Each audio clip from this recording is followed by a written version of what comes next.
The reason why I'm actually more of an advocate that you go sleep with 10 girls than watch one pornography, or you go have a mistress and get addicted to pornography, is because real women will give you real problems.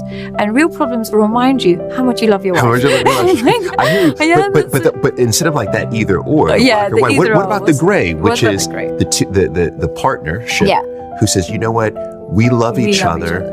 We want to have a third person in temporarily. We had a guest on who they go to sex parties. Right. I'm assuming you are not pro sex parties. Absolutely not. You were not at a sex party last night, were you, Sadia? I'm so sorry. I missed it that night. But next week. And actually, they were saying that London has some wild sex parties. Okay. But what was interesting is that they said that what they do is similar, but it is better than watching pornography. Okay, because they don't have sex with other people, but they have sex in front of other people.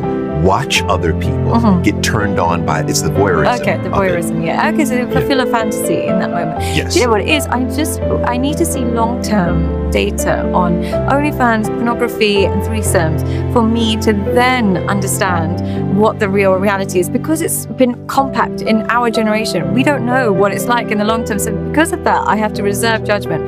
But my general issue, it tends to be with just threesomes and stuff like that in general, is the couple is using another human being as a toy. And I feel a bit like we as human beings shouldn't really start to degrade human beings into just stimulants to our pleasure. So when we're saying that that's empowering and there's sexual freedom, what about that third girl? Like, what about her? So whereas, again, this is where my cultural bias is, where people always ask me, oh, but you're from a polygamous environment and, you come from Muslim backgrounds where they have two wives. For me, I still see an element of respect to another woman that you're marrying, providing, having children for. You're forced to be provide and protect in that environment as well. Whereas a threesome environment is like, she can be in your house and the next day we don't even know who she is, what she is. She could have a disease, we don't care.